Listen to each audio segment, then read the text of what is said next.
Special thanks to Hone for sponsoring this video. Welcome to Screen Crush, I'm Ryan Arey, and this is all of the Easter eggs, references, and little things that you might have missed in the trailer for The Batman. Now this was much longer than the previous extended look that we got at Fandom last year, so we have a lot to cover. We begin with a shot that is lifted almost directly from the Edward Hopper painting Nighthawks, meant to show the isolated lives that people live after dark. And as we're about to see, there is an isolated, lonely man in this diner, Paul Dano's Edward Nashton, aka the Riddler. Now notice that this diner is next to an elevated train track. This could actually be a tiny clue about the movie's story. The previous trailer showed that the Batcave was in an old subway terminal called Wayne Terminal, with train tracks leading up from the water, and this place is partially flooded. In the Batman Earth 1 comic, the Batcave is actually in an abandoned subway terminal owned by Bruce Wayne. His mother's family, the Arkhams, built the train tunnels to be an elaborate maze to trap evil spirits, so they were unusable for the public. Now, director Matt Reeves has said that the movie Chinatown is a big influence on this film. Chinatown centered around a plot to steal water and irrigation rights from the city of Los Angeles. So what if part of this movie is a kind of political corruption that involved flooding these subway tunnels that the Waynes built so some other firm could be contracted to build the train tracks above ground? Later in the car chase, we do see large pipelines which could be used to pump seawater out of the Gotham Underground. So the police, led by Jim Gordon, storm in to arrest the Riddler. I'm guessing this falls about halfway through the movie when, like the Joker in Dark Knight and Loki in the Avengers and the bad guy in Skyfall, he gets captured on purpose. She kidnapped herself. And he leaves behind a question mark, the symbol of the Riddler from the comics. And I love how in this movie, even the bat symbol turning on is dark and gritty. It's violent, with the rain sizzling when it hits the hot lights. Fear is a tool, but when that light hits the sky, it's not just a call, it's a warning. Ah, so cool. You know, I've been a Batman fan my whole life, and I never thought about how scared criminals would be when they saw the bat symbol light up. The Batman faces off with the street gang in the subway. Now, another influence on this movie could be from the Court of Owls storyline. This is a great story from the comics, where Bruce Wayne realizes that Gotham City has secretly been controlled by a secret society called the Court of Owls pretty much for its entire existence. So in this comic, Batman works out that the Court of Owls chief enforcer, Talon, is traveling with train tunnels, so he fights various tunnel gangs for information. Now here, maybe it's more like he's claimed these tunnels for his own because they lead to the Batcave. They also bear a striking resemblance to the street gangs in Batman Forever, which could be an Easter egg because that movie featured the Riddler. Now in our past breakdown, I theorized that these guys could have been inspired by the Joker, sort of like the Joker's street gang in Batman Beyond, and that maybe this movie takes place in an alternate reality where someone like Joaquin Phoenix's Joker existed, just like a slightly later time period. I don't think that theory is likely, but it's fun. More than likely, this gang is some form of escalation. We start carrying semi-automatics, they buy automatics. Batman has been in Gotham City about a year at this point, and street gangs are also starting to wear costumes and masks to match him. Next, we see him visit who I'm going to guess is Edward Nashton in prison. Notice that he's wearing a jumpsuit that reads Gotham Mental Hospital. This is also from the Earth 1 comic. It was an abusive facility that was later replaced by a new Arkham Asylum that Bruce Wayne funded. He says, I've been trying to reach you.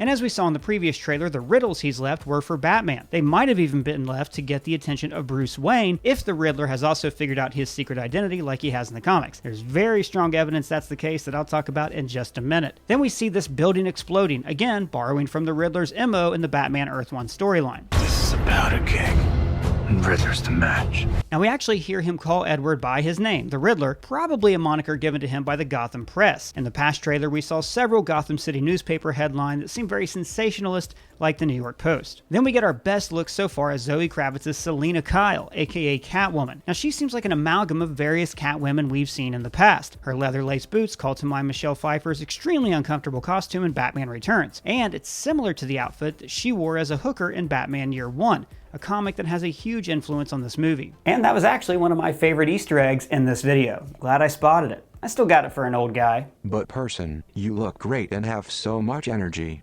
Ah, thanks buddy, but I do get tired. Been in this store a long time and I'm so very, very tired.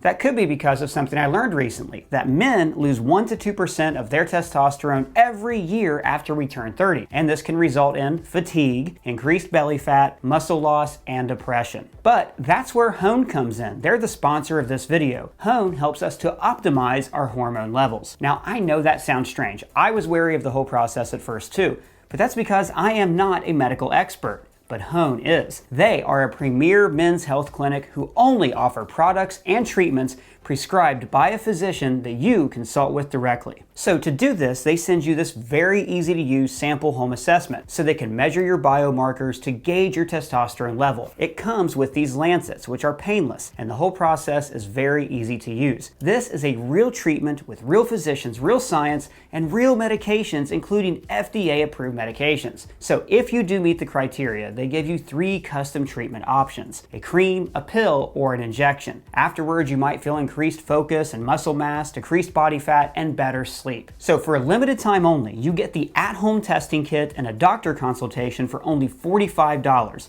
So click the link in the description below to take advantage of this special offer now. Back to the Easter eggs. In the last trailer, we saw her break into the mayor's penthouse after he was murdered. Many people theorize that she was trying to steal something that tied him into this network of city corruption, like the water in the subways or the Court of Owls. In the comic The Long Halloween, she steals a ledger that belonged to Carmine Falcone, which helped put him behind bars. Now, in later comics, it was revealed that she was an illegitimate daughter of the gangster Carmine Falcone. So I'm wondering if that has now carried over into this movie. Maybe she's trying to bring down her mobster dad. This could even be her encountering one of her father's security in the penthouse when they're both looking for the same ledger. And then we see Oswald Cobblepot, played by an unrecognizable Colin Farrell, who years ago was actually attached to play Batman. Now at this point in the story, he is not the Penguin. In fact, just like in the show Gotham, he doesn't even like being called the Penguin. And again, in the Earth 1 comics, Cobblepot is the mayor and a corrupt politician. And I think the same is true here, but I'll talk about that later on. Then we meet Andy Serkis' Alfred, doing what Alfred does best, warning Bruce he's going too far. If this continues,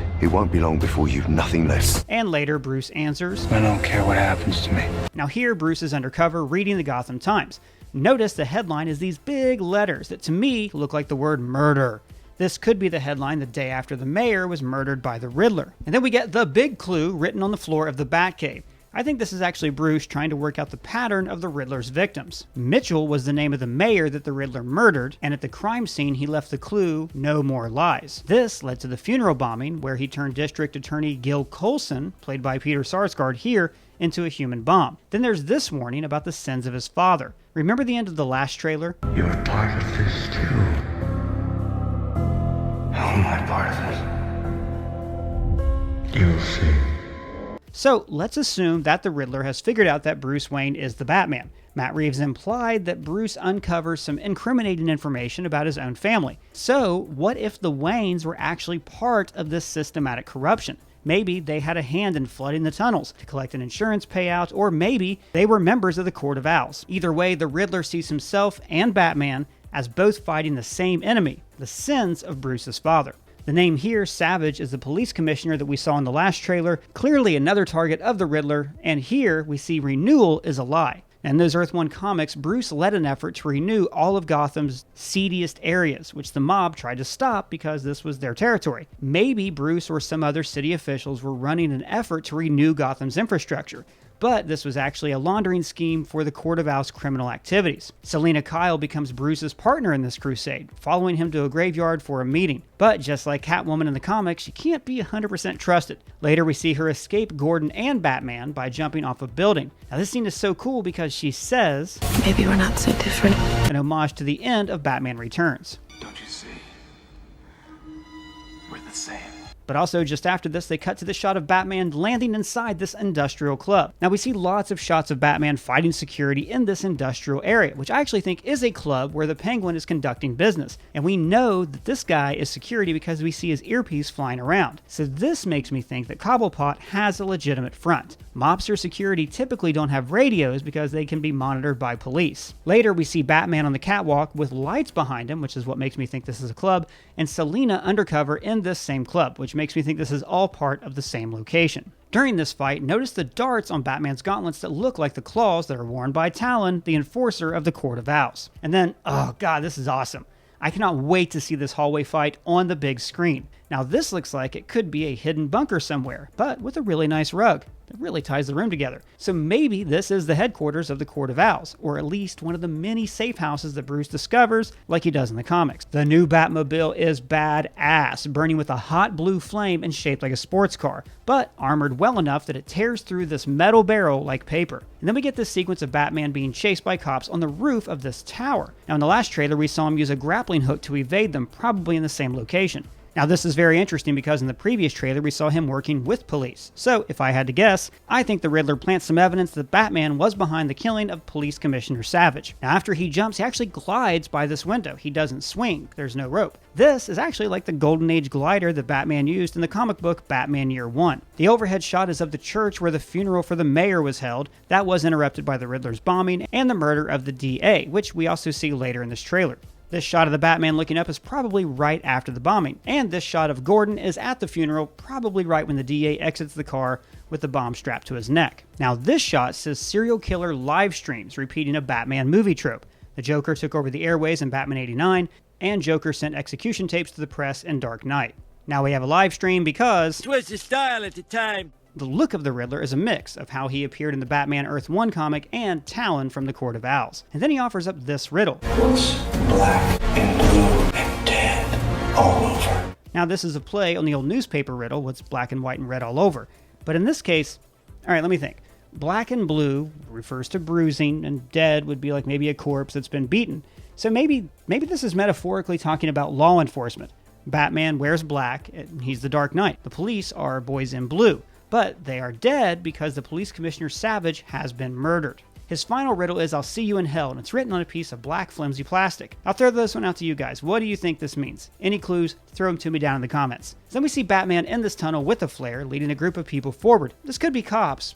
But I doubt it. Dark Knight Rises gave us enough cops and sewers. My guess is the flooded tunnels have affected the city's homeless population, and Batman is leading them to safety. And finally, this.